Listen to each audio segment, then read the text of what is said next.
Our third value, and then is the one that most people are concerned about, and that's the risks in exploration. The risks of being outdoors. We often think about the beautiful environment, but these environments also provide opportunities for children to challenge themselves, and often the challenges can be risk-taking or risk assessment. So risk-taking isn't just the physical risk of climbing a tall tree or jumping off rocks. It's also about testing boundaries, physical boundaries, social boundaries, emotional.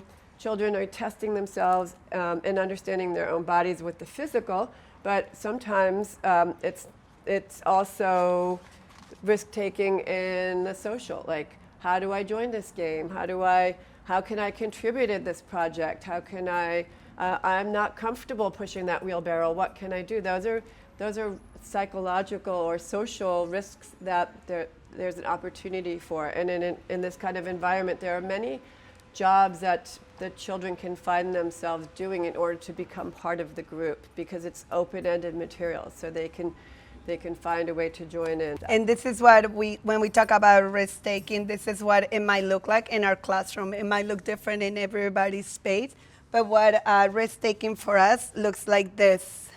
This is Ellie trying to solve a problem. A lot of our class has been into making paper airplanes and flying them all around the garden, which could be challenging because we have trees, bushes, so they get stuck everywhere. He's telling me it got stuck, and we're not the ones that solve the problem, so he knows he needs to figure this out. Not everybody can do it because it's kind of like tricky it looks kind of easy, but for their little bodies, it's hard. Not everybody can climb that log, so we don't ever grab a child and put them on the log if they tell us, help us. No, your body needs to be able to climb it, because that way your body can come down from it.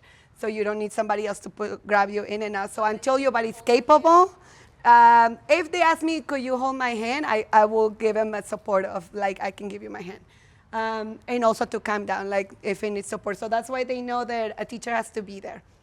Because some might take the risk to go up, and then they get fearful. So, because it's pretty high, you'll see it when you go there. For their little bodies, it's high, so they do sometimes ask me, can you give me a hand? I can give you a hand. I just won't pull you up. But this is the risk that Ellie took, and he looked at me just to make sure that he could climb, just no words, but he looked at me, and I'm like, you're okay.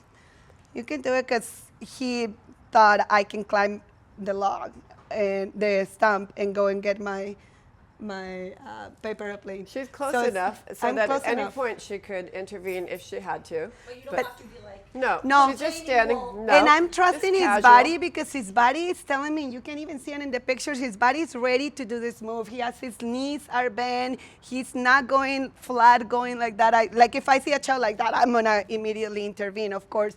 But I'm trusting his body, because I'm seeing like he's got this. He's moving his legs the way that he needs to move them. But I'm right there if anything happens. And then there's... This guy's trying to get his own And picture. then he got it. He was very successful, and he is very proud of himself. Again, looked at me like, do you see what I can do? Solving my own thing. And I mean, that face does it all. Another risk another way that risk might look like in our classroom is this. And for you, it might not look very risky, but if you know this area in our classroom, we call it the mud pit or the river area, because sometimes it's a river of mud that the kids have created. But right now it's pretty dry. They haven't got into it. But this flat plank that Lucy's walking looks pretty safe and looks pretty boring, not a lot of challenges, but it's actually really wobbly. And when she first stepped into it, I saw it, and it moved a lot. It was super wobbly, so I just made the comment. For Ellie, I didn't say anything, just like, you're okay, but because I could see his body was ready. But with Lucy, I did say, ooh, Lucy, that looks very wobbly. And she's like, I got this. I'm like, okay. But I allow her to take the risk because I'm right there. If she falls, nothing's going to happen. So she took the risk. It was pretty wobbly. She had her own idea to open her arms because they know what to do if we let them, right? I didn't have to say anything. And she actually fell. So it was not a successful risk-taking, but it taught her a lot. And this is where their friends are noticing they're already trying to fix the problem for her. So they're adding an extra plank to like make it a little more stable for her. So this is what we talk about when we're talking about risk. This is what risk looks like.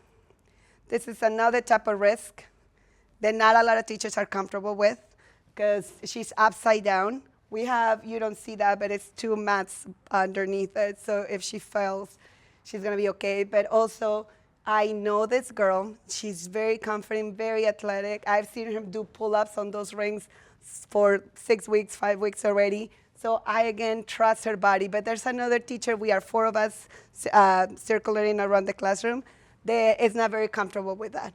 So then she will tap me up and say, Vivi or Nicole, do you mind like watching Blake? Because she's doing the crazy moves in the ring.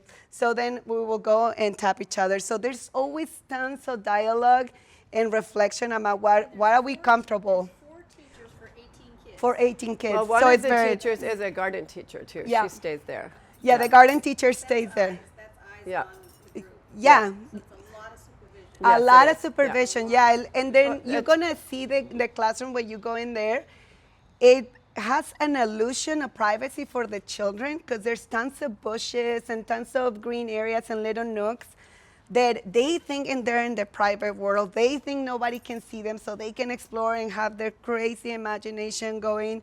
But we can see them because we're higher. So we're like, we can totally see everything they're doing at any given point in the garden. And we're always like circling around and making sure everybody is always attended. Like if there's a cluster of kids, we don't have like, you have 6 kids, I have no. The kids move freely around the space. We move as the kids are moving. When we see them moving, Yeah, we're also yeah, flowing. and we call each other like, oh, I have to take somebody to the bottom. Nicole, do you mind Move coming over here? here. Like, so we're always in constant communication and a lot of a dialogue happening during and before